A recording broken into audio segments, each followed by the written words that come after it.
fast recovery. But he is not coming out. He will not be coming out today for any darshan. But his presence is here. He knows that we are here. He has given me green signal. Everything should go as usual. So ವ್ಯಾಖ್ಯಾನ will commence today. ಗುರುಗಳ ಆಜ್ಞೆ ಪ್ರಕಾರ ಇವತ್ತಿನ ವ್ಯಾಖ್ಯಾನ 2ನೇ ಅಧ್ಯಾಯ ಸಾಂಖ್ಯಯೋಗ. ಹೋದ ಸಲ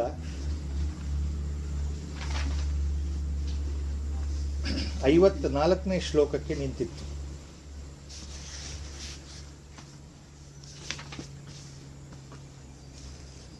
ಅರ್ಜುನನ ಮನಸ್ಸಿನಲ್ಲಿ ಬಂದಿರತಕ್ಕಂತಹ ಒಂದು ಸಂದೇಹ, ಪರಮಾತ್ಮ ಜ್ಞಾನ ಯೋಗದ ಬಗ್ಗೆ, ಜ್ಞಾನ ನಿಷ್ಠೆ ಬಗ್ಗೆ, ಬುದ್ಧಿಯೋಗದ ಬಗ್ಗೆ. ವ್ಯವಸಾಯಾತ್ಮಕ ಬುದ್ಧಿ ಅಂತಂದ್ರೆ ನಿಶ್ಚಲವಾದ ಮನಸ್ಸಿನಿಂದ ಪರಮಾತ್ಮನನ್ನ, ಆತ್ಮನನ್ನ ಧ್ಯಾನಿಸುವುದು ಅಂತ ಅರ್ಥ. ಅಂತಹ ವ್ಯವಸಾಯಾತ್ಮಕ ಬುದ್ಧಿಯ ಬಗ್ಗೆ ಪರಮಾತ್ಮ ಮಾತಾಡ್ತಾ ಇದ್ದಾನಲ್ಲ. ಜ್ಞಾನಯೋಗದಿಂದ ಕೈವಲ್ಯ ಪ್ರಾಪ್ತಿ. ಆಚಾರ್ಯ ಶಂಕರರು ಭಗವದ್ಗೀತಾ ಭಾಷ್ಯದ ಪ್ರಾರಂಭದಲ್ಲಿಯೇ ಈ ಮಾತನ್ನು ಸ್ಪಷ್ಟವಾಗಿ ಹೇಳಿದ್ದಾರೆ. ನಿಜವಾದ ಅರ್ಥದಲ್ಲಿ ಕೈವಲ್ಯ ಪ್ರಾಪ್ತಿಯಾಗೋದು ಜ್ಞಾನದಿಂದ ಮಾತ್ರ. ಓನ್ಲಿ ಆಫ್ಟರ್ ಅಟೈನಿಂಗ್ ದ ಜ್ಞಾನ. That means only after understanding the real nature of who I am. Only after experiencing directly my own real nature that I am the Atma Swarupa. Only at that stage the jnana will sprout from inside. Jnana is not coming from outside. It is nothing to be acquired from the outside agency. ಹೊಸದಾಗಿ ಪಡೆಯತಕ್ಕಂಥದ್ದು ಯಾವುದೂ ಅಲ್ಲ. ಒಳಗಡೆ ಸ್ವಯಂ ಸಿದ್ಧವಾಗಿರ್ತಕ್ಕಂಥ, ನಿತ್ಯನಾಗಿರ್ತಕ್ಕಂತಹ ನಮ್ಮ ಆತ್ಮಸ್ವರೂಪದ ಅರಿವನ್ನು ಆತ್ಮನ ಕೃಪೆಯಿಂದ ಆತ್ಮನೇ ನಮಗೆ ಮಾಡಿಸ್ತಾನೆ. ಆತ್ಮದರ್ಶನ ನಮಗೆ ಆತ್ಮನ ಕೃಪೆಯಿಂದಲೇ ಆಗಬೇಕು. ಅದು ಕೈವಲ್ಯ, ಅದು ಪರಮಪದ. ಆ ಸ್ಥಿತಿಯನ್ನು ಹೊಂದಿದಾಗ ಈ ಜನ್ಮದಲ್ಲಿಯೇ, ದೇಹ ಬಿಡುವ ಮೊದಲೇ, ಶರೀರ ತ್ಯಾಗವಾಗುವ ಮೊದಲೇ, ಅಂದರೆ ಮರಣ ಹೊಂದುವಕ್ಕಿಂತ ಮೊದಲೇನೆ ಅಂತಹ ವ್ಯಕ್ತಿ ಜೀವನ್ಮುಕ್ತ ಅಂತ ಕರೆಯಲ್ಪಡುತ್ತಾನೆ ಅಂತ ಆಚಾರ್ಯರು ಮೊದಲೇ ಹೇಳಿಬಿಟ್ಟಿದ್ದಾರೆ. ಇದು ಎಲ್ಲ ವಿಷಯಗಳು ಪರಮಾತ್ಮ ಮತ್ತೆ ಮತ್ತೆ ಹೇಳ್ತಾ ಇದ್ದಾನಲ್ಲ. ಅರ್ಜುನನಿಗೆ ಈಗ ಪ್ರಶ್ನೆ ಬಂತು, ಏನು ಹಾಗಿದ್ದರೆ ಈ ಜ್ಞಾನಿ ಜೀವನ್ಮುಕ್ತ ಆತ ಹೇಗಿರ್ತಾನೆ? ಆತನ ವ್ಯವಹಾರ ಹೇಗಿರುತ್ತೆ? ಆತ ಹೇಗೆ ಮಾತನಾಡ್ತಾನೆ? ಹೇಗೆ ಕೂತ್ಕೊಳ್ತಾನೆ? ಹೇಗೆ ನಡೀತಾನೆ? ಮತ್ತೊಬ್ಬರ ಜೊತೆಗೆ ವ್ಯವಹಾರ ಹೇಗಿರುತ್ತೆ? ಇದನ್ನು ಹೇಳು ಕೃಷ್ಣ. ಅರ್ಜುನನ ಮನಸ್ಸು ಈಗ ಆ ಜ್ಞಾನಿಯ ಲಕ್ಷಣಗಳ ಬಗ್ಗೆ ಹೋಗ್ತಾ ಇದೆ. ಸೊ ನಾವು ಅರ್ಜುನ ಹ್ಯಾಸ್ ಆಲ್ರೆಡಿ, ನಾವು he is a different mould.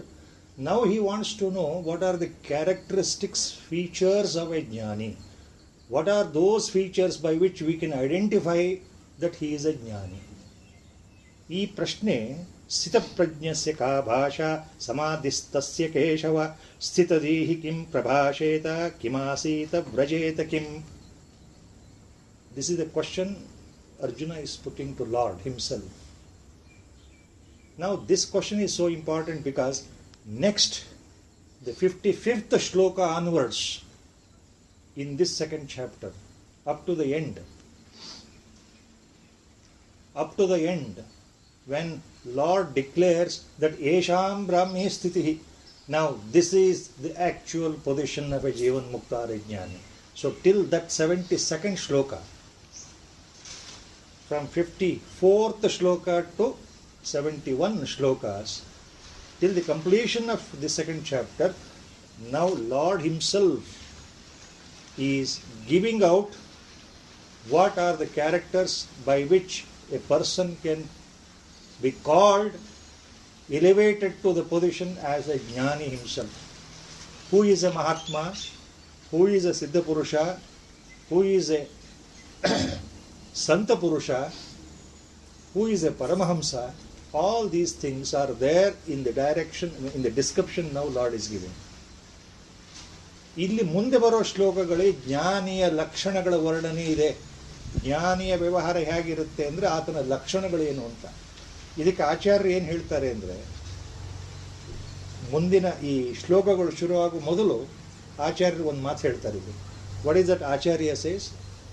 The ಲಕ್ಷಣಾಸ್, ದಿ ಗುಣಲಕ್ಷಣಾಸ್, the characters what Lord is explaining, they are already there in a ಜ್ಞಾನಿ, and those characters are to be incorporated by ಅಜ್ಞಾನೀಸ್ like us.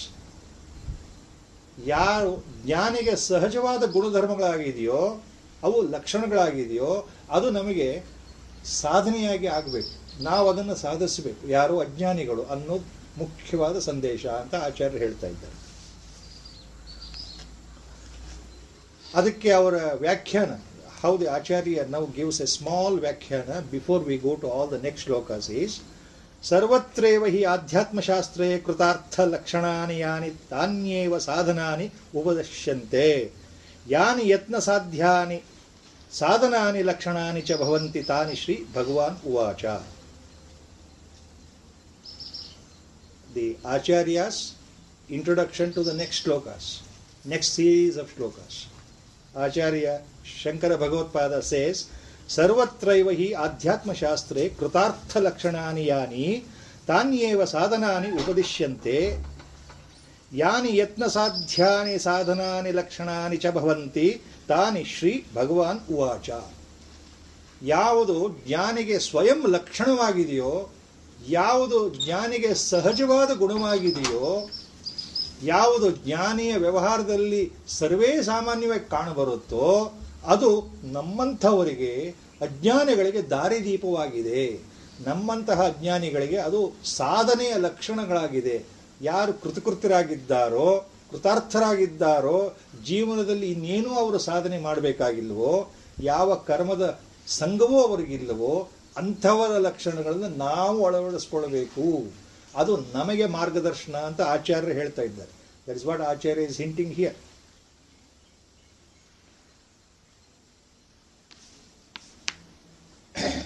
Now the Lord, Bhagavan Uvacha, now the Lord is giving the characters of a jnani.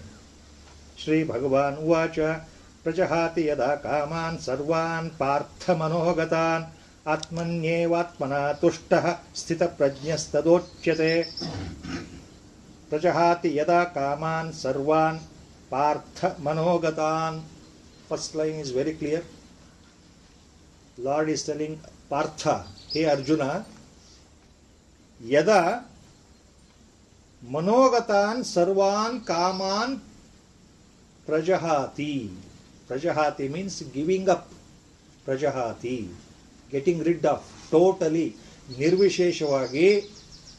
ಯದ ಯಾವಾಗ, when, ಸರ್ವಾನ್ ಕಾಮಾನ್ ಮನೋಗತಾನ್, all the sum total of the desires, expectations, vasanas,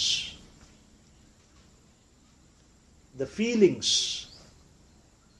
to achieve something, to get something, to obtain something. See, vasanas are there because of the previous birth deeds. Hundreds and thousands of birth deeds are there in the form of vasanas, are latent in our body, our mind, our chitta, our buddhi in this birth. So, those vasanas, impressions, actually are the root cause for all types of desires to sprout in our mind like waves of ocean continuously flowing one after another. ಅಲೆಗಳು ಒಂದೇ ಒಂದರ ಹಿಂದೆ ಯಾವ ರೀತಿ ಸಮುದ್ರದಲ್ಲಿ ಸದಾಕಾಲ ಬರ್ತಾ ಇರುತ್ತೋ, ಬೀಚ್ನಲ್ಲಿ ನಿಂತ್ಕೊಂಡ್ರೆ ನಮಗೆ ಅಲೆಗಳು ಬರೋದು ಕಾಣುತ್ತೆ. ಒಂದರಿಂದ ಮತ್ತೊಂದು ಅಲೆ ಬರ್ತಾನೆ ಇದೆ. ಆ ಪ್ರಕಾರ ಮನಸ್ಸಿನಲ್ಲಿ ಭಾವನೆಗಳು, ಆಲೋಚನೆಗಳು, ಯೋಚನೆಗಳು, ಆಸೆಗಳು, ಕಾಮನೆಗಳು, ಇವೆಲ್ಲವೂ ಸರ್ವಾನ್ ಕಾಮಾನ್ ಅನ್ನೋ ಅರ್ಥ. ಮನೋಗತಾನ್, ಈ ಎಲ್ಲ ರೀತಿಯ ಆಸೆಗಳು, ಎಲ್ಲ ರೀತಿಯ ಕಾಮಗಳು ಅಂತ ಅರ್ಥ. ಯಾವಾಗ ಒಬ್ಬ ಮನುಷ್ಯ ಬಿಟ್ಟು ಬಿಡ್ತಾನೋ, ಯಾವಾಗ ಒಬ್ಬ ಮನುಷ್ಯ ಇಂತಹ ಕಾಮನೆಗಳನ್ನು ತ್ಯಾಗ ಮಾಡಿಬಿಡ್ತಾನೋ ಅನ್ನೋ ಅರ್ಥ. ಅಂದ್ರೆ ಅರ್ಥ ಏನು? ವಾಸನಾ ಕ್ಷಯ. ಇದು ವೇದಾಂತದಲ್ಲಿ ಬರತಕ್ಕಂತಹ ಒಂದು ಶಬ್ದ. a phrase. Vasana Kshaya, 2 words are there, but so difficult to understand. ಸಂಪೂರ್ಣ ವಾಸನಾ ಕ್ಷಯವಾದ ಮೇಲೆ ವಾಸನೆಗಳು ನಾಶವಾದ ಮೇಲೆ ಅಂತ ಅರ್ಥ. ಆಗ then what happens? The next line, ಆತ್ಮನ್ಯೇವ ಆತ್ಮನಾ ತುಷ್ಟಃ ಸ್ಥಿತಪ್ರಜ್ಞಸ್ಯ ಉಚ್ಯತೆ. ಆತ್ಮನ್ಯೇವ ಆತ್ಮನಾ ತುಷ್ಟಃ. ಅಂತಹ ಸಮಯದಲ್ಲಿ ವಾಸನೆಗಳು ಸಂಪೂರ್ಣವಾಗಿ ಹೋದಾಗ, ಅಂದರೆ ಆಸೆಗಳು ಹೋದಾಗ, ಆಸೆಗಳನ್ನು ತ್ಯಾಗ ಮಾಡಿದಾಗ ಏನಾಗುತ್ತೆ? ಆತ್ಮನಿಂದ ಆತ್ಮನಲ್ಲಿಯೇ ಆತನು ಸಂತುಷ್ಟನಾಗಿರ್ತಾನೆ. ಅಂತಹ ವ್ಯಕ್ತಿ ಆತ್ಮನಲ್ಲಿಯೇ, ಆತ್ಮನಿಂದಲೇ, ಅಂದರೆ ಆತ್ಮನ ಕೃಪೆಯಿಂದಲೇ ಸದಾ ಪ್ರಸನ್ನ ಚಿತ್ತನಾಗಿರ್ತಾನೆ. ಸರ್ವವು ಸರ್ವಾತ್ಮ ಭಾವದಲ್ಲಿ ಶಾಂತನಾಗಿರುತ್ತಾನೆ. ಅಂದರೆ ಅವನ ಮನಸ್ಸು ಶಾಂತವಾಗಿರುತ್ತೆ, ಮನಸ್ಸು ಸದಾಕಾಲ ಪ್ರಸನ್ನವಾಗಿರುತ್ತೆ. ಅಲ್ಲಿ ಶೋಕ ಇಲ್ಲ, ಮೋಹ ಇಲ್ಲ. ಯಾಕೆಂದರೆ ಎಲ್ಲವನ್ನು ತ್ಯಾಗ ಮಾಡಿರ್ತಾರೆ. ಎಲ್ಲವನ್ನೂ ಬಿಟ್ಟಾಗ ಎಲ್ಲಿ ಶೋಕಕ್ಕೆ ಕಾರಣ ಇಲ್ಲ, ಮೋಹಕ್ಕೆ ಕಾರಣ ಇಲ್ಲ. ಅಂದರೆ ಸರ್ವಾನ್ ಕಾಮಾನ್ ಪ್ರಜಹಾತಿ ಅಂದರೆ ಮೋಹಬಂಧನವನ್ನು ಕತ್ತರಿಸೋದು ಅಂತ ಅರ್ಥ. That means cutting all the attachments ಅಂತ. It means giving up all desires ಅಂದರೆ cutting all the attachments. Me and mine, ಮಮ, ಮೈನ್. ಮೀ ಮೀನ್ಸ್ ಅಹಂ, ನಾನು ಮತ್ತು ನನ್ನದು. ಇದು ಬಹಳ ದೊಡ್ಡ ವಿಷಯ. ಗುರುಗಳು ಇದನ್ನು ಎಷ್ಟು ಸಲ ನಮಗೆ ಹೇಳಿದ್ದಾರೋ ನನಗೆ ಗೊತ್ತಿಲ್ಲ.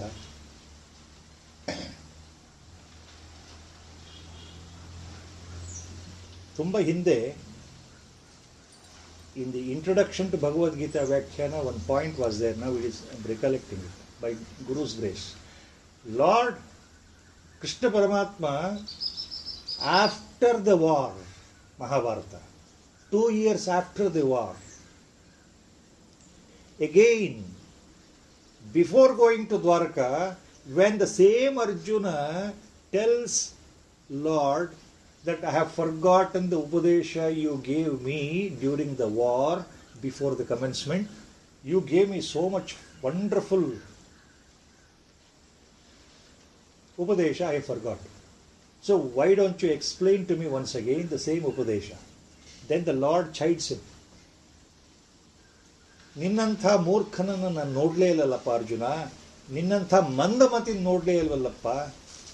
ಆಗ ಕೊಟ್ಟ ಉಪದೇಶವನ್ನು ನೀನೀಗ ಮರ್ತಿದೀಯ ಅಂದರೆ ಅದು ಮತ್ತೆ ಮತ್ತೆ ಹೇಳುವಂಥದ್ದಲ್ಲ.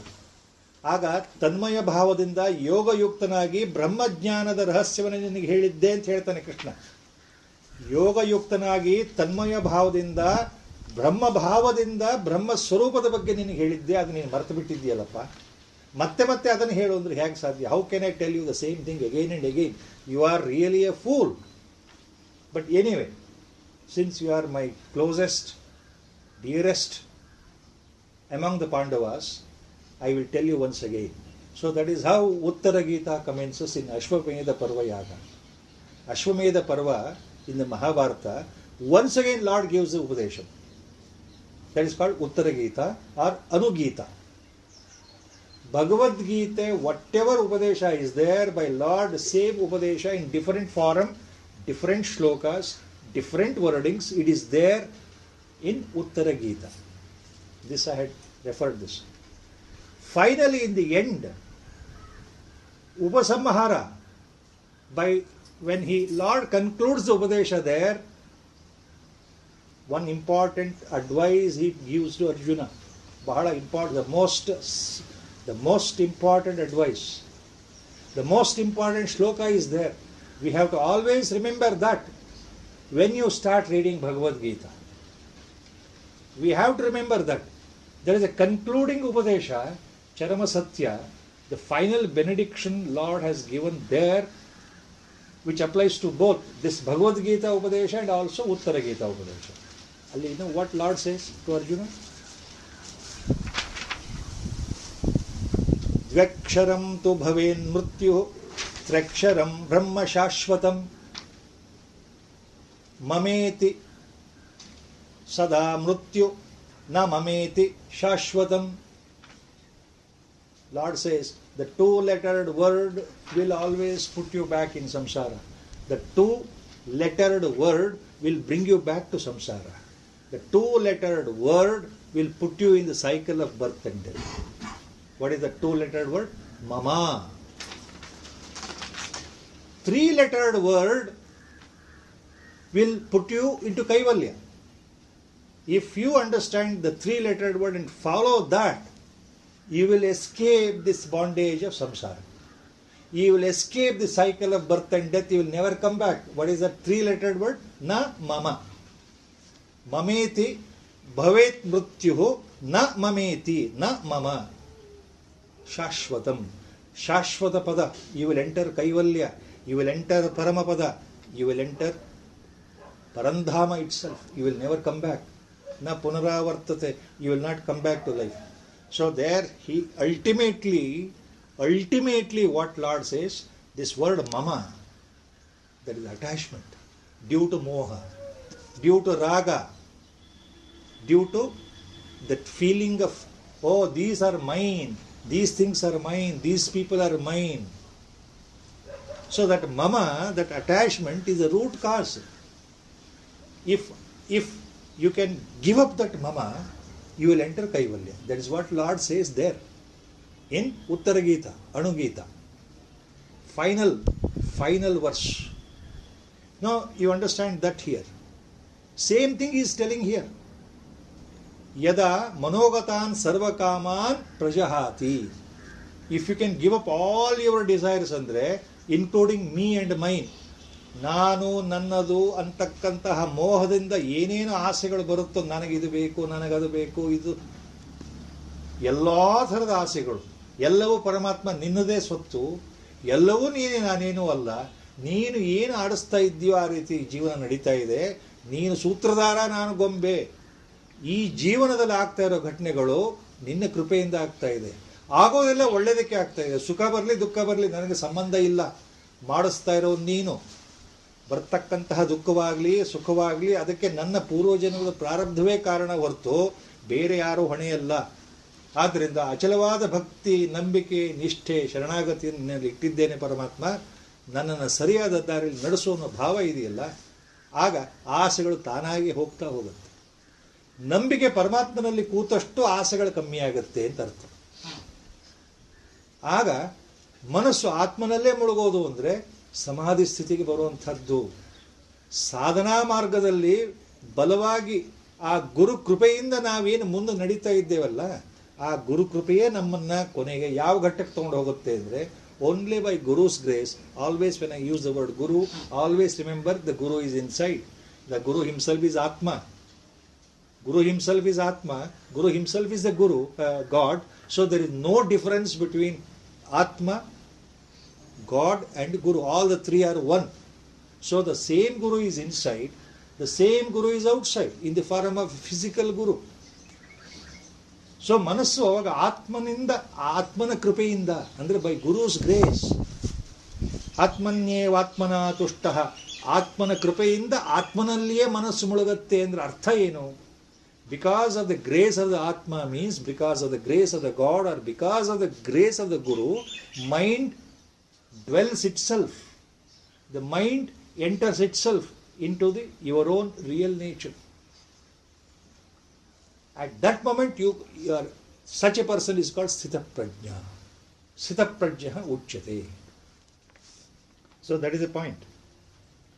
Same point what Lord is telling here. Prajahati yadha kaman sarvan partha manogatan atmanyevatmana tushtaha sthita prajna uchyate. Same point, it is already there in Kathopanishad. Same point is already there in Kathopanishad. What is the Shruti in Kathopanishad says? The Shruti Vachana in Kathopanishad. Kathopanishadalli ಯಾವ ಶ್ರುತಿ ವಚನ ಇದೆ? ಪರಮಾತ್ಮ ಇಲ್ಲಿ ಏನು ಹೇಳ್ತಾ ಇದ್ದಾನೆ ಅದು ಉಪನಿಷತ್ತಲ್ಲಿ ಬಂದೇ ಇದೆ, ಮೊದಲೇ ಬಂದುಬಿಟ್ಟಿದೆ. It is already there. What is that ಶ್ರುತಿ? ವಾಟ್ ಈಸ್ ದಟ್ ಶ್ರುತಿ ವಚನ? ಯದಾ ಸರ್ವೇ ಪ್ರಮುಚ್ಯಂತೆ ಕಾಮ ಯಸ್ಯ ಹೃದಯ ಶ್ರಿತಾಃ ಅಥ ಮರ್ತ್ಯೋ ಅಮೃತೋ ಭವತ್ಯಕ್ತ ಬ್ರಹ್ಮ ಸಮಶ್ನುತೆ. ದಿಸ್ ಈಸ್ ಶ್ರುತಿ ಇನ್ ಕಠೋಪನಿಷತ್. ಯದಾ ಸರ್ವೇ ಪ್ರಮುಚ್ಯಂತೆ ಕಾಮಾನ್ ಯಸ್ಯ ಹೃದಯ ಶ್ರಿತಾಃ ಅಥ ಮರ್ತ್ಯೋ ಅಮೃತೋ ಭವತಿ ಅತ್ರ ಬ್ರಹ್ಮ ಸಮಶ್ನುತೆ. ಮರ್ತಃ ಅಮೃತಃ ಭವತಿ. The mortal, the person in the physical body called as a mortal because the body will die. So such a person becomes Amruta, means he becomes immortal. A person becomes immortal andre he will never come back to samsara. ಈ ಜನ್ಮದಲ್ಲಿಯೇ ಬ್ರಹ್ಮ ಸಮಷ್ಣುತೆ ಈ ಜನ್ಮದಲ್ಲಿಯೇ ಬ್ರಹ್ಮಭಾವವನ್ನು ಹೊಂತಾನೆ. He becomes ಬ್ರಹ್ಮ itself. Once he knows his real nature he becomes ಬ್ರಹ್ಮ itself. He ಅಂದರೆ ಇಲ್ಲಿ ಆತ್ಮ, ನಾಟ್ ದ ಫಿಸಿಕಲ್ ಬಾಡಿ. ಯಾವಾಗ? ವೆನ್ ಯದಾ ಸರ್ವೇ ಪ್ರಮುಚ್ಯಂತೆ ಕಾಮ ಯಸ್ಯ ಹೃದಯ ಶ್ರುತ ಅಸ್ಯ ಹೃದಯ ಶ್ರುತಃ. ಯಾವ ವ್ಯಕ್ತಿಯ ಹೃದಯದಲ್ಲಿ, ಯಾವ ವ್ಯಕ್ತಿಯ ಬುದ್ಧಿಯಲ್ಲಿ, ಯಾವ ವ್ಯಕ್ತಿಯ ಮನಸ್ಸಿನಲ್ಲಿ ಇರತಕ್ಕಂತಹ ದಿ ಸರ್ವಕಾಮಾನ್, all the desires sprouted in the mind or in the heart, when all such desires sada yada pramuchyante, when they go away. Same meaning. ಕಠೋಪನಿಷತ್ತಲ್ಲಿ ಏನು ಈ ಮಂತ್ರ ಇದೆಯೋ ಆ ಮಂತ್ರವನ್ನೇ ಭಗವಂತ ಇಲ್ಲಿ ಹೇಳ್ತಾ ಇದ್ದಾನೆ. ಮನಸ್ಸಲ್ಲಿ ಆಸೆಗಳು ಕಡಿಮೆ ಆಗ್ತಾ ಆಗ್ತಾ ಮನಸ್ಸು ಭಗವಂತನಲ್ಲಿ ತಿರುಗುತ್ತೆ ಅಂತ ಅರ್ಥ. ನಮಗೆ ಆಸೆ ಇದ್ದಷ್ಟು, ಮೋಹ ಇದ್ದಷ್ಟು ಅಟ್ಯಾಚ್ಮೆಂಟ್, ನಾನು ನನ್ನದು ಅಂತ ಅಟ್ಯಾಚ್ಮೆಂಟ್ ಇರೋ ತನಕ ಮನಸ್ಸು ಭಗವಂತನ ಕಡೆ ತಿರುಗೋದಿಲ್ಲ. ಆತ್ಮನ ಕೃಪೆ ನಮಗೆ ಆಗೋದಿಲ್ಲ ಅಂತ ಅರ್ಥ. ಅಂದರೆ ಗುರುಕೃಪೆ ಸಿಗೋದು ಕಷ್ಟ ಆಗತ್ತೆ. ಯಾವಾಗ ಸಿಗುತ್ತೆ ಗುರುಕೃಪೆ ಅಂದರೆ ಗುರು ಒಳಗೆ ಇದ್ದಾನಲ್ಲ. ಯಾವಾಗ ಸಿಗುತ್ತೆ? When I wantonly by my own volution, by my own efforts, ಪ್ರಯತ್ನಪೂರ್ವಕವಾಗಿ ಆಸೆಗಳನ್ನು ಹತ್ತಿಕ್ತಾ ಹೋಗೋದು, giving up. That is why repeatedly our Gurudev has mentioned one point. Number of times it has been said. In people like us who don't know anything in Vedanta, people like us who don't know Sanskrit, people like us who have not read Veda, people like us who have not read any Shastras. So for us, all these words are very, very big words. So Gurudev has made it very simple. Sadhana means what? The book is there. He has written detailed description, sadhana and meditation. Even that is difficult for us to digest. So then he made one simple statement. Sadhana means giving up one by one. Very simple statement. Sadhana means giving up one by one. One by one, dash, dash, dash. You fill up. What is that I have to give up? What is that I should be get rid of? ಸಾಧನೆ ಅಂದರೆ ಬಿಡ್ತಾ ಹೋಗೋದು ಅಂತ. ನಾವು ಬಿಟ್ಟಷ್ಟು ಬಿಡ್ತಾ ಹೋಗೋದು ಅಂದರೆ ಅರ್ಥ ತ್ಯಾಗ, renunciation. The desires will come down gradually. When they come down gradually, when they become zero level, I have no other desire in left. I have no other desire in this life. Let the ಪ್ರಾರಬ್ಧ it takes care of the body itself. I am not bothered. I am not doing anything. The body is doing with the help of indriyas. ಈ ಭಾವ ಸರಿಯಾಗಿ ಅರ್ಥ ಆದರೆ ನಾನೇನು ಮಾಡ್ತಾ ಇಲ್ಲ, ನಾನು ನಿರ್ವಿಕಾರಿ ಆತ್ಮಸ್ವರೂಪ. ಆಗ್ತಾ ಇರೋದು ಪ್ರಾರಬ್ಧದಿಂದ ಏನು ಆಗ್ತಾ ಇದೆಯೋ ಅದು ಆಗ್ತಾ ಇದೆ ಅಷ್ಟೇ. ಸುಖ ದುಃಖ ಅದು ಏನು ಬರ್ತಾ ಇದೆಯೋ ಬರ್ತಾ ಇದೆ, ನನಗೋದಕ್ಕೂ ಸಂಬಂಧವೇ ಇಲ್ಲ. I am no way concerned, no way I am actually influenced. I should not be influenced. I should not be influenced by sukha and dukkha. Today I am very happy because of some good things have happened according to my calculation. Tomorrow I am very sad because things have not happened according to my calculation. These things should not be there. ಏನು ಆಗ್ತಾ ಇದೆಯೋ ಪ್ರಾರಬ್ಧದಲ್ಲಿ ಆಗ್ತಾ ಇದೆ. ಏನು ಆಗಬೇಕೋ ಅದು ಆಗೇ ಆಗುತ್ತೆ. ಇದು ಗೊತ್ತಿರಬೇಕು. ಅಂದರೆ ಅರ್ಥ ಏನು? Tomorrow you don't know. So why do you bother too much about tomorrow? Things will happen by themselves. Let your mind be towards God. With that idea, thinking that you are Atma Swarupa, you are not doing anything but your body is responding. Your body is responding to a given situation. You are only reacting to a given situation, but no way you should be influenced. ಮನಸ್ಸಿನಲ್ಲೇ ಭಾವ ಇರಬೇಕು. ಯಾವುದೇ ಒಂದು ಸಂಕಟ ಆಗಲಿ ಸಂತೋಷ ಆಗಲಿ, ಯಾರಾದರೂ ನಮಗೆ ಹೊಗಳಿದರೆ, ನನಗೆ ಒಳ್ಳೆಯದಾದರೆ ತುಂಬ ಚೆನ್ನಾಗಿ ಸಂತೋಷದಿಂದ ಮೇಲೆ ಹತ್ತಿ ಹಾರೋಗೋದು, ಕುಣಿಯೋದು ಅಲ್ಲ. ತುಂಬ ದುಃಖ ಆದರೆ ತಳ್ದ ಕೂತ್ಕೊಂಡು ಏನಪ್ಪ ಯಾರೂ ನನಗೆ ಮಾತಾಡಿಸ್ತಾ ಇಲ್ವಲ್ಲ, ಯಾರೂ ಸಹಾಯ ಮಾಡ್ತಾ ಇಲ್ಲ ಅಂತ ಅಳೋದೂ ಅಲ್ಲ. ಅದು ಪಾಯಿಂಟ್. ಅದು ಯಾವಾಗ ಸಾಧ್ಯ? ಎಲ್ಲ ಆಸೆಗಳು ಮನಸ್ಸಿನಿಂದ ಹೊರಗಡೆ ಹೋಗ್ತಾ ಹೋಗ್ತಾ ಹೋಗ್ತಾ when the mind becomes zero as far as the impressions are concerned or vasanas are concerned, as far as desires are concerned, then you become a sthita prajna. That is what Lord is telling, hinting it. And Acharya says one beautiful comment for this shloka: Prajahati yada kaman sarvan partha manogatan atmanyevatmana tushta sthita prajnasya uchyate. Sthita pratisthita atmanatma vivekaja prajnayasya sa sthita prajnah vidvan tada uchyate. Tyakta putra vitta lokaishanah sannyasi atmaramah atmakridah sthita prajnah ityartah. Sthita prajna means who? Who is sthita prajna? Who is qualified to be called sthita prajna? Sthita prajna andre ಜ್ಞಾನಿ. ಹಾಗಂದ್ರೆ ಏನರ್ಥ? ಯಾರ ಪ್ರಜ್ಞೆ ಸ್ಥಿತವಾಗಿದೆಯೋ ಅವನು ಸ್ಥಿತ ಪ್ರಜ್ಞ. ಹಂಗಂದ್ರೆ ಏನು? All right, ಸ್ಥಿತ ಪ್ರಜ್ಞಾ word is being used here by Lord, but actually it means what? You say it is sthita prajna means jnani, okay, but still explain what is sthita prajna. For this question Acharya Shankara has given one commentary for this particular definition of sthita prajna. What is the definition? Sthita pratisthita atmanatma vivekaja prajna yasya sthita prajnah vidvan tada uchyate. Tyakta putra vitta lokaishanah. Putra vitta lokaishana tyakta. Tyakta means giving up.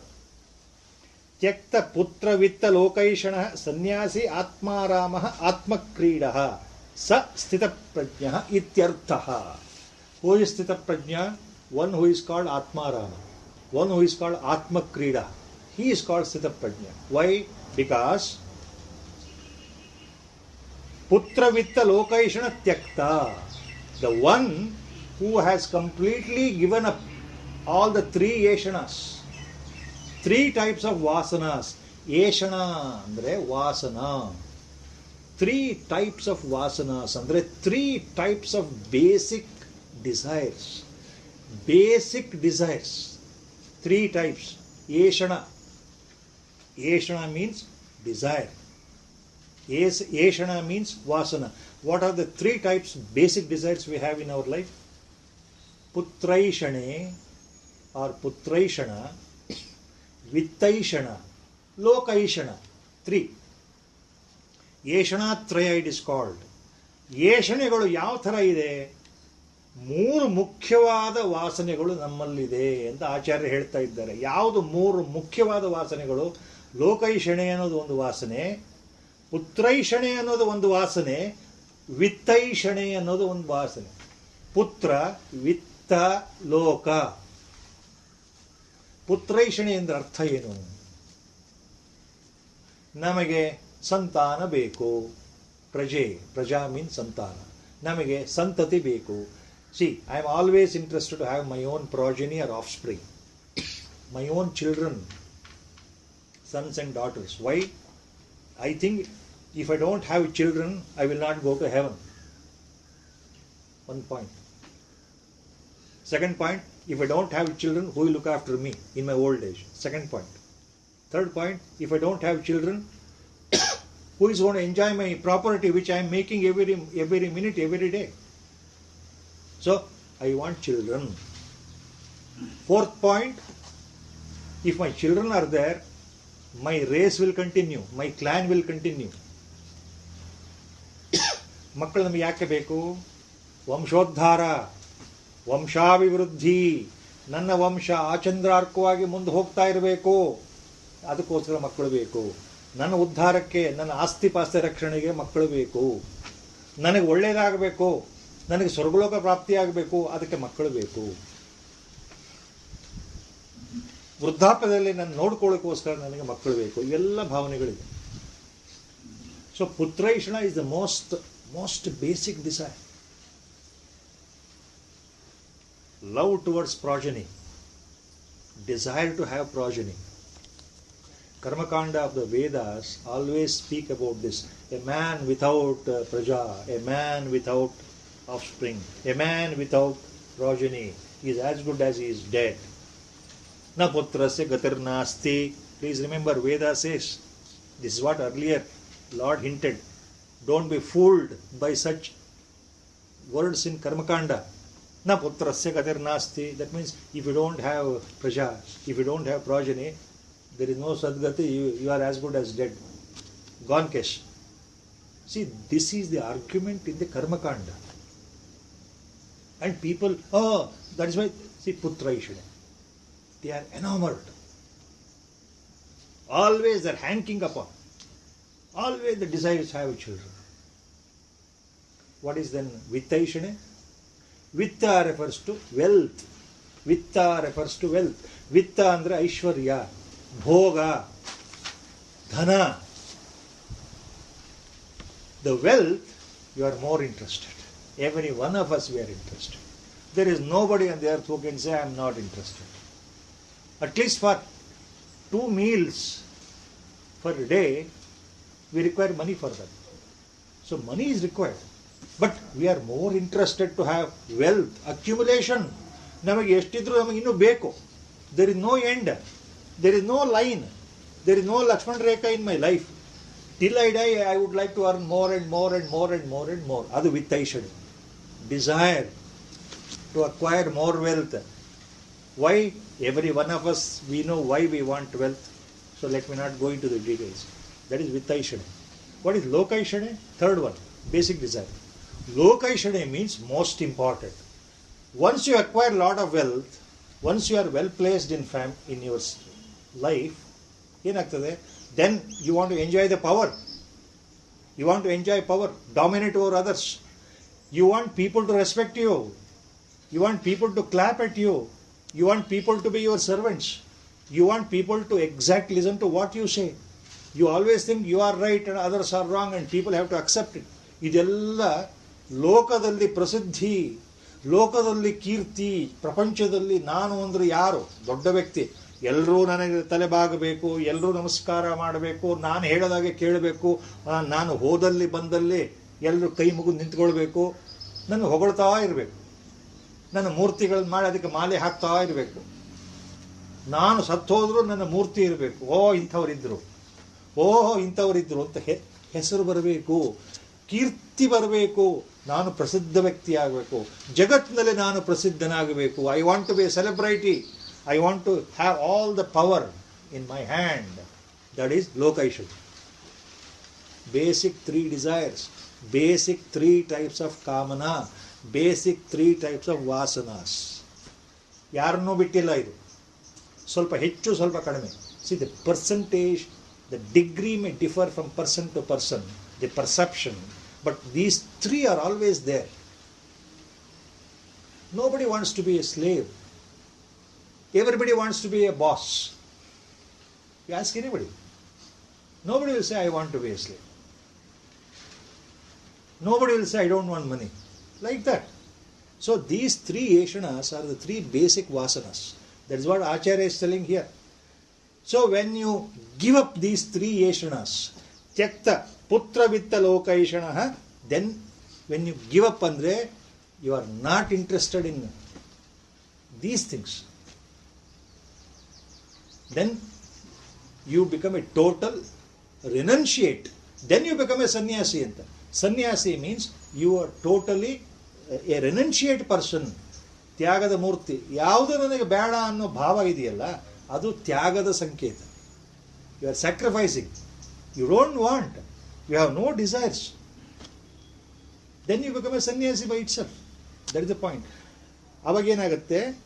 ತ್ಯಕ್ತಪುತ್ರ ವಿತ್ತ ಲೋಕೈಷಣ ಸನ್ಯಾಸಿ ಆತ್ಮಾರಾಮ ಆತ್ಮಕ್ರೀಡ ಸ ಸ್ಥಿತಪ್ರಜ್ಞ ಇತ್ಯರ್ಥಃ. So such a person becomes a atmarama, a person who is revelling in his own ಆತ್ಮ.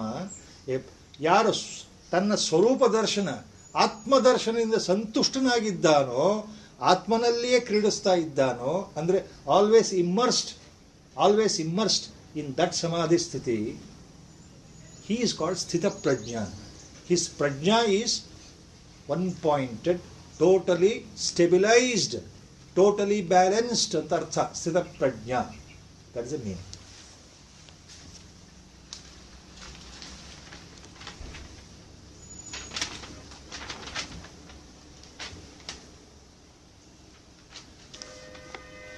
Next, Lord says, ದುಃಖೇಶ್ವನು ಅನುದ್ವಿಗ್ನಮನಾಃ ಸುಖೇಶು ವಿಗತಸ್ಪೃಹಃ ವೀತರಾಗ ಭಯಕ್ರೋಧಃ ಸ್ಥಿತಿಧಿ ಮುನಿರುಚ್ಯತೆ. ದುಃಖೇಶು ಅನುದ್ವಿಗ್ನಮನಾಃ, ಲಾರ್ಡ್ ಇಸ್ ಟೆಲಿಂಗ್, ದುಃಖೇಶು ಅನುದ್ವಿಗ್ನಮನಾಃ ಸುಖೇಶು ವಿಗತಸ್ಪೃಹಃ.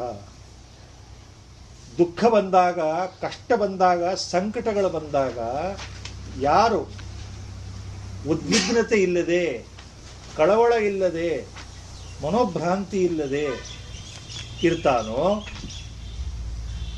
ಸುಖೇಶು ವಿಗತ ಸ್ಪೃಹ ಅಂದರೆ ಸುಖದ ಗಳಿಗೆ ಬಂದಾಗ, ಸುಖದ ಅವಸ್ಥೆ ಬಂದಾಗ, ಆನಂದದ ಸಂತೋಷದ ಸಮಯ ಬಂದಾಗ ಅದರ ಬಗ್ಗೆ ಹೆಚ್ಚು ಆಸಕ್ತಿ ಇಲ್ಲದೆ ಇರ್ತಾನೋ ಅಂತ ಅರ್ಥ. ವಿಗತ ಸ್ಪೃಹ, the one who hungers not for pleasure. Vigata spruha, the one who is not carried away by the pleasures of life. When good things happen, he is not influenced. He is not emotionally attached. He is not carried away in tarthas. Sukheshu vigata spruha. Dukkeshu anudvignamanaha. The one anudvignamanaha, opposite to udvigna. Udvigna means tensed mind. Udvigna, totally worrying mind, totally stressed out mind. Opposite anudvigna, calm and serene mind. Anudvigna manaha. So the one who remains calm and steady without tension, the one who remains calm without any mental worry inside you remain calm. Even dukkeshu, when things go wrong, you are not attached. Andre, you are neither attached to the bad things happening in your life nor too much attached to the good things happening in life antartha. Dukkeshu anudvignamanaha sukheshu vigata spruha vítaraga bhayakrodha stitidhi muni uchyate. Vítaraga bhayakrodha, one word. Raga, bhaya, krodha, three different words are there. Vita means the one who has given up anta. Vita means given up. ಯಾರು ಇದನ್ನು ಬಿಟ್ಬಿಟ್ಟಿದ್ದಾನೋ, ಮೂರನ್ನ ಯಾರು ಬಿಟ್ಟಿದ್ದಾರೋ, ಯಾರು, ಯಾವುದು ಮೂರು? ಭಯ, ರಾಗ, ಭಯ, ಕ್ರೋಧ. ರಾಗ, ಭಯ ಪ್ಲಸ್ ಕ್ರೋಧ. When these three things you give up, then you are called Vitaraga Bhayakrodha. Such a person is called Vitaraga Bhayakrodha. Raga means attachment, passion, lust, greed, kama, ase, ಕಾಮನೆಗಳು, ನಿರೀಕ್ಷೆಗಳು, ಅದು ಬೇಕು ಇದು ಬೇಕಂತಕ್ಕಂತಹ ವಿಪರೀತವಾದಂತಹ ಮನೋಭಿಲಾಷೆಗಳು, ಇವೆಲ್ಲವೂ ರಾಗ ಅನ್ನೋ ಶಬ್ದದಲ್ಲಿ ಬರುತ್ತೆ. ರಾಗ ಅಂತಂದರೆ ಆಸೆಗಳು, ದ ಲಸ್ಟ್. ರಾಗ ಆಲ್ಸೋ ರೆಫರ್ಸ್ ಟು ಲಸ್ಟ್, ಕಾಮ. ಭಯ, C Acharya says here, bhaya word refers to the basic, the highest form of the fear in the life of any individual, which is already there, latent, not exposed. Because of that latent fear, all types of other fears are there. ನಮ್ಮ ಜೀವನದಲ್ಲಿ ಕಾಣ್ತಕ್ಕಂತಹ ಭಯಗಳೇನಿದೆಯೋ, ಒಬ್ಬೊಬ್ಬರಿಗೆ ಒಂದೊಂದು ಭಯ ಇದೆಯಲ್ಲ, ಆ ಎಲ್ಲ ಭಯಗಳು ಒಂದು ಮಹಾನ್ ಭಯದಿಂದ ಬಂದಿರತಕ್ಕಂಥದ್ದು ಅಂತ ಆಚಾರ್ಯರು ಹೇಳ್ತಾರೆ ಅವರ ವ್ಯಾಖ್ಯಾನದಲ್ಲಿ. There is one supreme fear leads to all types of fear in our life. If we can come over that supreme fear, other fears will wash away. Other fears will go away themselves. ನಾಳೆ ಏನಾಗುತ್ತೋ ಅನ್ನೋ ಭಯ, ನನ್ನ ಬ್ಯಾಂಕಲ್ಲಿಟ್ಟಿರೋ ದುಡ್ಡು ಮುಳುಗೋದ್ರೆ ಏನಾಗುತ್ತೋ ಅನ್ನೋ ಭಯ, ನನ್ನ FD ಅಮೌಂಟ್ ಖರ್ಚಾಗಿ ಹೋದ್ರೆ, ಇನ್ಯಾರೋ ಹೊಡ್ಕೊಂಡು ಹೋದ್ರೆ ಏನಾಗುತ್ತೋ ಅನ್ನೋ ಭಯ, ಮನೆಯಲ್ಲಿ ಚಿನ್ನ ಇಟ್ಟಿದ್ದೀನಿ, ಯಾರಾದರೂ ಕಳ್ಳರು ಬಂದು ಕದ್ಕೊಂಡು ಹೋದ್ರೆ ಏನಾಗುತ್ತೋ ಅನ್ನೋ ಭಯ. ರಸ್ತೆಯಲ್ಲಿ ಹೋಗ್ಬೇಕಾದ್ರೆ ಏನಾದರೂ ಆಕ್ಸಿಡೆಂಟ್ ಆಗಿ ನಾನು ಸತ್ತು ಹೋಗ್ತೇನೆ ಅನ್ನೋ ಭಯ. ಏರೋಪ್ಲೇನಲ್ಲಿ ಹೋಗ್ತಾ ಇರಬೇಕು, ಏರೋಪ್ಲೇನ್ ಕೆಳಗಡೆ ಬಿದ್ದು ಹೋದ್ರೆ ನಾನು ಸಾಯ್ತೀನಿ ಅನ್ನೋ ಭಯ. ರಾತ್ರಿ ಒಬ್ಬನೇ 12 ಗಂಟೆಗೆ ಅಮಾವಾಸ್ಯೆ ದಿವಸ ಸ್ಮಶಾನದಲ್ಲಿ ನಡ್ಕೊಂಡು ಹೋಗೋಕ್ಕೆ ಅಯ್ಯೋ ಸಾಧ್ಯ ಇಲ್ಲ, ಭಯ. ಇಡೀ ರಾತ್ರಿ ಕತ್ಲೆ ಇದ್ದಾಗ ಲೈಟ್ ಹೋದಾಗ ಮನೇಲಿ ಒಬ್ಬನೇ ಭಯ. ಭಯಕ್ಕೆ ಕಾರಣ ಸಾವಿರಾರು ಭಯಗಳಿದೆ, ಸಾವಿರಾರು ಥರ ಭಯಗಳಿದೆ. ಈ ಎಲ್ಲ ಭಯಗಳಿಗೆ ಮೂಲ ಒಂದು ಮಹಾಭಯ ಇದೆ ಅಂತ ಆಚಾರ್ಯ ಶಂಕರರು. ಅದು ಭಯ ಅಂದರೆ ಆ ಮೂಲ ಭಯ ಹೋದರೆ ಈ ಎಲ್ಲ ಭಯಗಳು ಹೋಗುತ್ತೆ. So the root cause, the greatest fear creates all other types of fears in our mind. Every individual is afraid of so many things in life. You analyze your own mind from childhood to now. How many types of fears we have? How many types of fears? So many types. Everyone, you know it yourself. It is all based on the one root bhaya, one most important bhaya. That is what Acharya says, ಮರಣ ಭಯ. ನಾನು ಸತ್ತು ಹೋಗ್ತೇನೆ ಅನ್ನೋ ಭಯ ಇದೆಯಲ್ಲ, ಒಳಗಡೆನೇ ಇದೆ ಅದು. It is not visible, not visible. It is there inside. Why? Because thousands of births previously we have died. We were born and we died. We were born and we died. So the experience of death is there in chitta, carried to this birth. We don't know that. We have died hundreds of times, thousands of times earlier.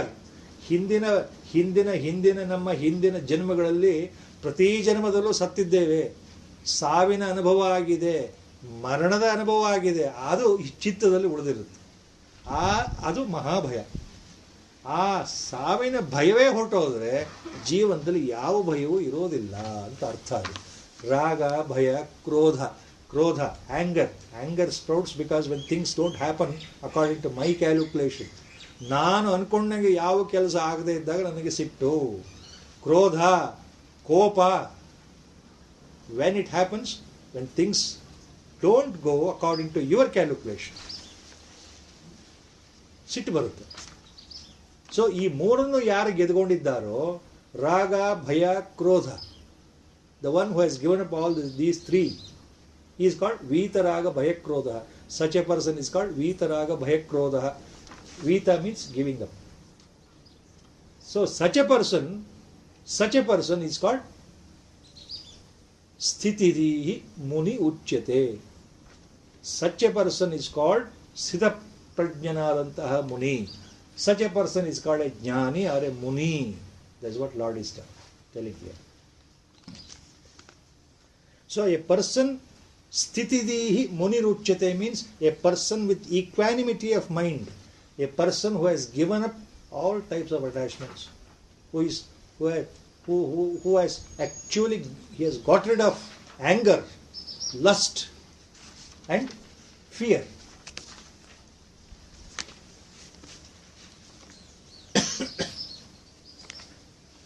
Why is called Sthita Prajna?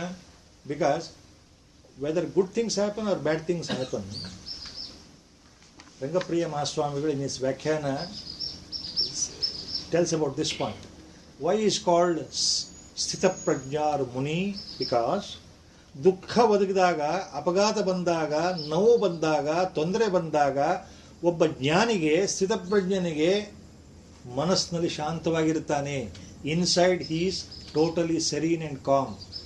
All that is happening to the body. He knows that very well. All that is happening only to the body, not to me. I am not the body. So that identification is always there. So because of that, let the body suffer in whatever way, but he is not bothered from inside ಅಂತ ಅರ್ಥ. ಇದು ಸ್ವಲ್ಪ ಕಷ್ಟ ಆಗುತ್ತೆ ಅರ್ಥ ಮಾಡ್ಕೊಳ್ಳೋದು.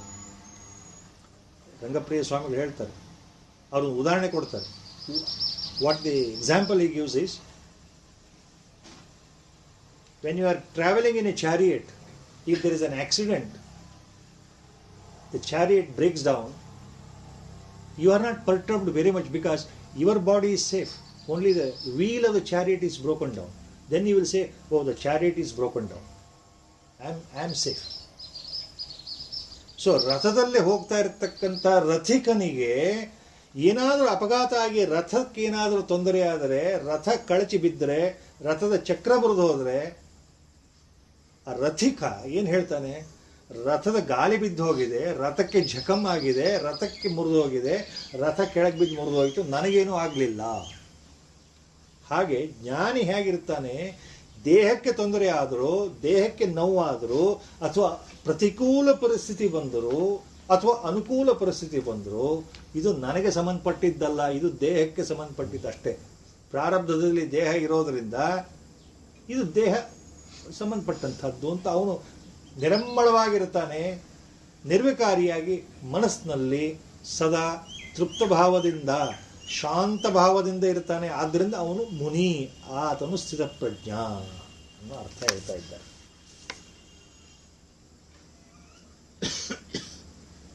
ಅಂತಹ ವ್ಯಕ್ತಿಗೆ ಯಾವ ಕಾರಣಕ್ಕೂ ಯಾರ ಮೇಲೂ ಕೋಪವಾಗಲಿ ದ್ವೇಷವಾಗಲಿ ಬರಲಿಕ್ಕೆ ಸಾಧ್ಯ ಇಲ್ಲ. ಯಾಕೆ ಅಂದರೆ ನಾನು ದೇಹ ಅಲ್ಲ, ನಾನು ಮನಸ್ಸು ಅಲ್ಲ, ನಾನು ಇಂದ್ರಿಯಗಳು ಅಲ್ಲ, ದೇಹಕ್ಕೆ ಅತೀತನಾಗಿರ್ತಕ್ಕಂಥವನು. I am no way concerned with the body, I am not the body and the mind. So when that is the case, when I know the real nature, where is the question of becoming angry on somebody? Where is the question of lust? Where is the question of greed? Nothing will arise. So he remains always with the equanimous mind, always concentrated or centered on Atma itself. ಆತ್ಮ ಸ್ವರೂಪನಾಗಿರ್ತಾನೆ. ಆದ್ದರಿಂದನೇ ಆಚಾರ್ಯ ಶಂಕರರು ಹಿಂದೆನೇ ಹೇಳಿದ್ದಾರೆ, ಆತ್ಮ ಕ್ರೀಡ. ಆತ್ಮನಲ್ಲೇ ಇರ್ತಾನೆ ಅಂದರೆ ಏನರ್ಥ? He is always centred on his own self, the real self, the real nature ಅಂತ ಅರ್ಥ.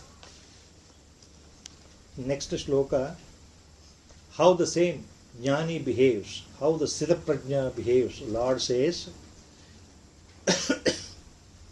ಯ ಸರ್ವತ್ರ ಅನಭಿಸ್ನೇಹ ತತ್ತತ್ ಪ್ರಾಪ್ಯ ಶುಭಾಶುಭಂ ನ ಅಭಿನಂದತಿ ನ ದ್ವೇಷ್ಟಿ ತಸ್ಯ ಪ್ರಜ್ಞಾ ಪ್ರತಿಷ್ಠಿತ. ಯ ಸರ್ವತ್ರ ಅನಭಿಸ್ನೇಹ ತತ್ತತ್ ಪ್ರಾಪ್ಯ ಶುಭಾಶುಭಂ. ಯ ಸರ್ವತ್ರ ಅನಭಿಸ್ನೇಹ ತತ್ತತ್ ಪ್ರಾಪ್ಯ ಶುಭಾಶುಭಂ. ಶುಭ ಪ್ಲಸ್ ಅಶುಭಂ, ಶುಭಾಶುಭಂ. ಸರ್ವತ್ರ ಯ ಅನಭಿಸ್ನೇಹ ತತ್ತತ್ ಪ್ರಾಪ್ಯ ಶುಭಾಶುಭಂ ನ ಅಭಿನಂದತಿ ನ ದ್ವೇಷ್ಟಿ. Now Lord is very, very clear in this shloka, very simple, very clear. The person, a jnani, how he behaves, ಸರ್ವತ್ರ ಅನಭಿಸ್ನೇಹ. ಅನಭಿಸ್ನೇಹ ಅಂದ್ರೇನು? ಅವನು ಜ್ಞಾನಿ ಹೇಗಿರ್ತಾನೆ ಅಂದರೆ ಆತನು ಯಾರಿಗೂ ಸ್ನೇಹಿತನಲ್ಲ ಅಂತ ಮೇಲ್ನೋಟದ ಅರ್ಥ. He is not friendly with anybody ಅಂತ outer meaning. ಸರ್ವತ್ರ ಅನಭಿಸ್ನೇಹ, outer meaning, he is not friendly. That means what? Jnani is not friend to me. Lord says he is not friendly. What does it mean? Confusion. ಆತನು ಯಾರ ಜೊತೆಗೂ ಸ್ನೇಹದಿಂದ ಇರೋದಿಲ್ಲ ಅಂದ್ರೆ ಅರ್ಥ ಏನು? ಜ್ಞಾನಿಯು ಯಾರ ಸ್ನೇಹಿತನೂ ಆಗಿಲ್ಲ ಅಂದ್ರೆ ಅರ್ಥ ಏನು? ನಮ್ಮ ಸ್ನೇಹಿತ ಅಲ್ವಾ ಪರಮಾತ್ಮ? ನಮ್ಮ ಗುರುಗಳು ನಮ್ಮ ಸ್ನೇಹಿತರಲ್ವಾ? ಸಂದೇಹ ಬರುತ್ತೆ ಮನಸ್ಸಿಗೆ. ಇಲ್ಲಿ ಏನು ಹೇಳ್ತಾ ಇದ್ದಾನೆ ಪರಮಾತ್ಮ? ಜ್ಞಾನಿಯು ಯಾರ ಜೊತೆಗೂ ಸ್ನೇಹ ಇಟ್ಕೊಂಡಿಲ್ಲ ಅಂದರೆ ಅರ್ಥ he is not attached the way we are attached. ಅಜ್ಞಾನಿಗಳು ನಾವು ಹೇಗೆ ನಮ್ಮ ಭಾವನೆಗಳಿದೆಯಲ್ಲ, ಇವರು ನನಗೆ ಬೇಕಾದವರು, ಇವರು ನನ್ನ ಸ್ನೇಹಿತರು, ಇವರು ನನ್ನ ಬಂಧುಗಳು, ಇವರು ನನ್ನವರು, ಅವರು ಶತ್ರುಗಳು, ಅವರು ನನ್ನವರಲ್ಲ, ನಮ್ಮಲ್ಲಿದೆ ಇಲ್ಲ ಭಾವನೆಗಳು. Lord is not like that. ಜ್ಞಾನಿ ಈಸ್ ನಾಟ್ ಲೈಕ್ ದಟ್ ಅಂತ. ಯಾರ ಜೊತೆಗೂ ಸ್ನೇಹವಿಲ್ಲ ಅಂದ್ರೆ ಅರ್ಥ ಯಾರ ಜೊತೆಗೂ ಟೂ ಮಚ್ ಅಟ್ಯಾಚ್ಮೆಂಟ್ ಇಲ್ಲ ಅಂತ ಅರ್ಥ ಅದು. He is not attached the way we are attached to somebody. So today I call X as my close friend because I feel he is attached to me and I am attached to him. He likes me, I like him. Tomorrow something happens, suddenly I will say he is no more my friend, he is my enemy. So my attachment is selfish. Since Jnani is not selfish, ಜ್ಞಾನಿಗೆ ಸ್ವಾರ್ಥ ಬುದ್ಧಿಯೇ ಇಲ್ಲದೆ ಇರೋದ್ರಿಂದ ಆತನು ಎಲ್ಲರನ್ನೂ ಒಂದೇ ಥರ ನೋಡ್ತಾನೆ ಅಂತ. ಯಾರ ಜೊತೆಗೂ ಸ್ನೇಹ ಇಲ್ಲ ಅಂದರೆ ಎಲ್ಲರನ್ನೂ ಒಂದೇ ಥರ ನೋಡ್ತಾನೆ ಅಂತ. ಅದೇ ಪ್ರಕಾರ ಶುಭ ಅಶುಭ ತತ್ತತ್ ಪ್ರಾಪ್ಯ, ಜೀವನದಲ್ಲಿ ಶುಭವೇ ಬರಲಿ ಅಶುಭವೇ ಬರಲಿ, ಯಾವ ಶುಭಗಳಿಗೆ ಬರಲಿ ಅಶುಭಗಳಿಗೆ ಬರಲಿ, ಒಳ್ಳೆಯದೇ ಬರಲಿ ಕೆಟ್ಟದ್ದೇ ಬರಲಿ, ಒಳ್ಳೆಯದೇ ಆಗಲಿ ಕೆಟ್ಟದ್ದೇ ಆಗಲಿ, ಶುಭವಾಗಲಿ ಅಶುಭವಾಗಲಿ, ತತ್ತತ್ ಪ್ರಾಪ್ಯ ಶುಭ ಅಶುಭಂ ನ ಅಭಿನಂದತಿ ನ ದ್ವೇಷ್ಟಿ. ಸೊ ಒಳ್ಳೆಯದಾದಾಗ ಅಭಿನಂದತಿ, ಸಂತೋಷ ಪಡೋದು, feeling very happy, as if you are in the seventh heaven when things are happening according to your calculation. You are amassing and amassing so much of wealth, so much of mental peace. Life is very smooth, no problems, no crisis, health is fine, children are fine, I got everything with me, beautiful bungalow, beautiful mansion, all the servants are there, everything is fine. Then I am in seventh heaven.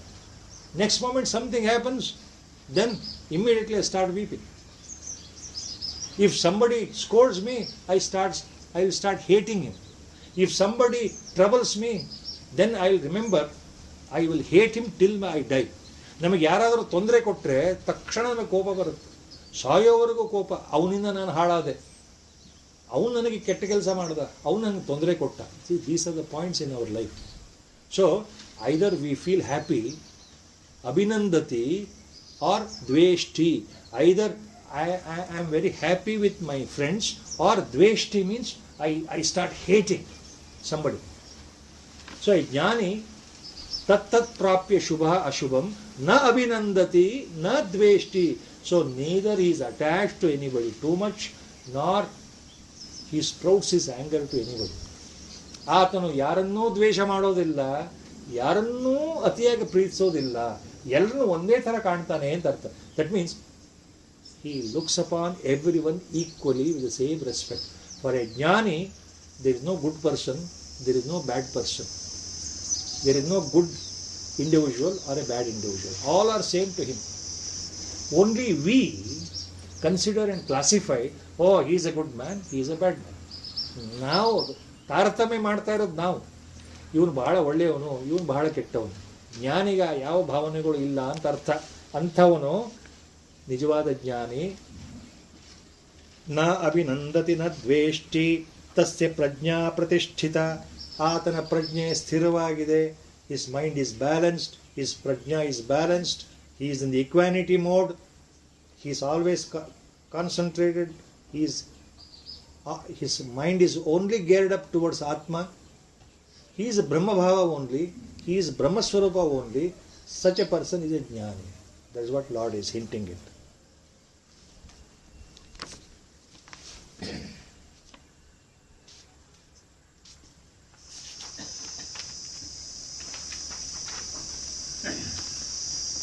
Next sloka. Yada samharate chayam kurmonganiva sarvashah indriyani indriyarthebhya tasya prajna pratisthita.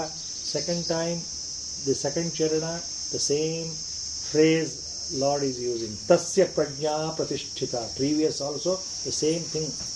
It ended, now also. Tasya prajna pratisthita in this sloka. Now before we go to this sloka, a very interesting point I had to narrate. Long back when this Dhyana Mandir building was getting ready, see, this is what happened.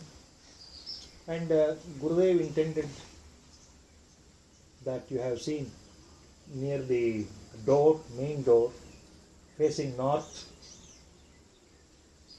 almost dark green colored turtle is fixed there. Rock, a stony turtle is fixed. You have seen that. ಆಮೆ ಇದೆ, ಹಸಿರು ಬಣ್ಣದ ಆಮೆ ಕಲ್ಲಲ್ಲಿ ಕೆತ್ತಿಸಿದ್ದು. ಗುರುಗಳು specific ಆಗಿ ಹೇಳಿದ್ರು ಅದನ್ನು ಅಲ್ಲಿ ಕೆತ್ತಿಸಿ ಇಲ್ಲಿ ಪ್ರತಿಷ್ಠಾಪನೆ ಮಾಡಿದ್ರು.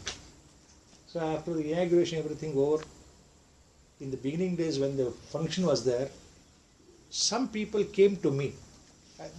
They asked me, why this turtle is fixed here? The stony turtle is fixed there. You have seen that every time.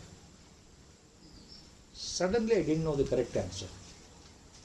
People asked me, why this is fixed? I said, Gurudev intended it. Then with my foolish way of interpretation, because I am a jnani myself, I thought over, then gave an answer. Probably I don't know the correct answer. I don't know why the turtle is fixed here. No idea. ಇದು ಯಾತಕ್ಕೆ ಇಲ್ಲಿ ಆಮೆ ಗುರುಗಳು ಇಡಿಸಿದ್ದಾರೆ ಗೊತ್ತಿಲ್ಲ ನನಗೆ. ಎರಡು ಕಾರಣ ಇರಬಹುದು, ಹೀಗಿರಬಹುದು. ಒಂದು, ಆಮೆ ನಮ್ಮ ಪರಮಾತ್ಮನ, ನಮ್ಮ ಪುರಾಣಗಳಲ್ಲಿ ಬರ್ತಕ್ಕಂಥ ದಶ ಅವತಾರಗಳಲ್ಲಿ ಕೂರ್ಮಾವತಾರವೂ ಒಂದಿದೆ. ಪರಮಾತ್ಮ ಆಮೆ ರೂಪದಲ್ಲಿ ಬಂದು ಜಗತ್ತನ್ನು ಉದ್ಧಾರ ಮಾಡ್ದ, ಜಗತ್ತನ ಮೇಲೆ ತಗೊಂಡು ಬಂದ ಅಂತ ಪುರಾಣದಲ್ಲಿದೆ. So one of the 10 avataras, one is turtle. Lord took the form of turtle. Maybe it signifies that. Maybe it signifies that. That was the point. I thought. Maybe that is a point, I don't know.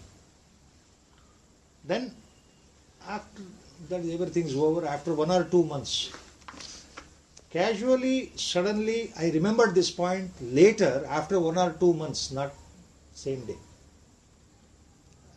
Suddenly it came to me, I asked our Gurudeva, this question was there by some people. They wanted to know the significance. Why the turtle is placed there in front of Dhyana Mandir. I gave this answer because I don't know the correct answer. Whatever came to my mind, I said. Then with a smiling face, Gurudev told me then. He immediately recited this shloka. This one. You don't know. Yada samharate chayam kurmongani va sarvashah indriyani indriyarthebhya tasya prajna pratisthita. This is the shloka he recited and told me. Lord has said. You don't know that. Lord himself has given the hint. Even then I did not understand. Suddenly when Gurudev says one shloka taking out, how do I remember that? I went home, then I took out the Bhashya and then I read that. After reading the Bhashya, I came to know, why Gurudev mentioned it. Something beautiful. See, nobody has thought on this. Did you think? Now, why Gurudev has placed a turtle there? I am sure. Now I'll give the answer. After I read the Bhashya, I understood why Gurudev very, very intelligently to test our buddhi. ನಮ್ಮ ಸತ್ವ ಪರೀಕ್ಷೆ ಅದು. ನಮ್ಮ ಸತ್ವ ಪರೀಕ್ಷೆಗೆ ಅಲ್ಲಿ ಗುರುಗಳು ಇಟ್ಟಿದ್ದಾರೆ, ಆನೆಯನ್ನು ಮಾಡಿಸಿಟ್ಟಿದ್ದಾರೆ. ಅಲ್ಲಿ ಏನಿದೆ ಭಾಷ್ಯದಲ್ಲಿ ಅಂದರೆ, as A biologist I understand so well. See, we have seen how the turtles behave. The whole body is made up of the carapace, the rocky, bony shield we call. Carapace, the word. Technical word, bitpurna. Whole body is made up of a shield, very thick, like a rock, bony plate. The head is outside, retractile, head can come out and go inside. The 2 limbs also can come out, go inside and come out. Back limbs also can come out and go inside the bony shield when it is walking or when it is feeding. Slowly it walks. When a predatory animal like a lion cub or a small cheetah or a tiger cub or a tiger cheetah or any other predatory animal, bear, ಯಾವ್ದಾದ್ರು ಪ್ರಾಣಿಗಳು ಬಂದು ಅದನ್ನು ತಿನ್ನಲಿಕ್ಕೆ ಅಂತ ಬಂದಾಗ ಆಮೆ ನಿಧಾನವಾಗಿ ಹೋಗೋದ್ರಿಂದ ಏನಾಗುತ್ತೆ, ಅದರ ಮೃದು ಭಾಗ ಯಾವುದು ಅಂದರೆ ತಲೆ, 2 ಮುಂಗಾಲು ಮತ್ತು 2 ಹಿಂಗಾಲು. 2 ಮುಂಗಾಲು 2 ಹಿಂಗಾಲು. The 2 anterior legs, 2 posterior legs and the neck and the head, they are soft parts. So the predatory animal tries to catch hold of a turtle and eat away, and pierce it, tear the flesh. Even we have seen eagles, varieties of eagles will fly down, catch a turtle and pierce and eat away. Then sensing the predator, what happens? Immediately, within a fraction of a second, the turtle will retract all the 4 legs and the head region inside its own shell. Completely. Only the shell is visible, the head is not visible, legs are not visible. 4 ಕಾಲುಗಳು ಮತ್ತು ತಲೆಯನ್ನು ಒಳಗೆ ಎಳ್ಕೊಂಡ್ಬಿಡುತ್ತೆ. ಇದು ನೀವು ನೋಡಿದರೆ ಮಾತ್ರ ಗೊತ್ತಾಗುತ್ತೆ. ಬರೀ listening you will never understand. By listening my words you will never understand how suddenly. And the turtle looks like just a round shield, nothing else. No matter the animal tries to pierce it, animal tries to grab by its phalanx or claw, the bony shell will not break. ಏನು ಎಷ್ಟೇ ಪ್ರಯತ್ನ ಮಾಡಿದರೂ ಅದು ಚಿಪ್ಪನ್ನು ಹೊಡೆಯೋಕ್ಕಾಗಲ್ಲ. ಇದು ತಪ್ಪಿಸ್ಕೊಳ್ಳೋಕೆ ಒಂದು ಬುದ್ಧಿವಂತಿಕೆ, ಆಮೇಲೆ ಪರಮಾತ್ಮ ಕೊಟ್ಟ ವರ ಅಂತ ಹೇಳ್ತೀವಿ. So that is the natural way of defence, how the animal tries to escape from predatory animals, flesh eating animals ಅಂತ. When there is a danger, when the turtle sees a danger, suddenly it retracts all the legs and the head inside. Protective shell ಅಂತ ಅರ್ಥ. ಈ ಉದಾಹರಣೆ ಪರಮಾತ್ಮ ಹೇಳ್ತಾ ಇದ್ದಾನೆ ಭಗವದ್ಗೀತೆಯಲ್ಲಿ. ಏನು ಹೇಳ್ತಾ ಇದ್ದಾನೆ ಪರಮಾತ್ಮ? ಯಾವ ರೀತಿ ತೊಂದರೆ ಬಂದಾಗ, ಅಪಾಯ ಬಂದಾಗ, ಬೇರೆ ಪ್ರಾಣಿಗಳು ಇದನ್ನು ತಿನ್ನಲಿಕ್ಕೆ ಅಂತ ಬಂದಾಗ ಆಮೆ ತನ್ನ ಕೈಕಾಲುಗಳನ್ನು, ತಲೆಯನ್ನು ಒಳಗಡೆ ಯಾವ ರೀತಿ ಎಳ್ಕೊಳ್ಳುತ್ತೋ, ಒಳಗಡೆ ಯಾವ ರೀತಿ ಎಳ್ಕೊಳ್ಳುತ್ತೋ ಅಪಾಯ ಬಂದಾಗ, ಆ ಪ್ರಕಾರ ನಮ್ಮ 5 ಇಂದ್ರಿಯಗಳನ್ನು ಯಾರು ಒಳಗಡೆ ಎಳ್ಕೊಳ್ತಾರೋ ಅಂಥವನ ಪ್ರಜ್ಞೆ ನಿಲುಗಡೆಗೆ ಬಂದಿದೆಯಪ್ಪ ಅರ್ಜುನ, ಅಂಥವನು ಸ್ಥಿತಪ್ರಜ್ಞ ಅಂತ ಇಲ್ಲಿ ಭಗವಂತ ಹೇಳ್ತಾರೆ.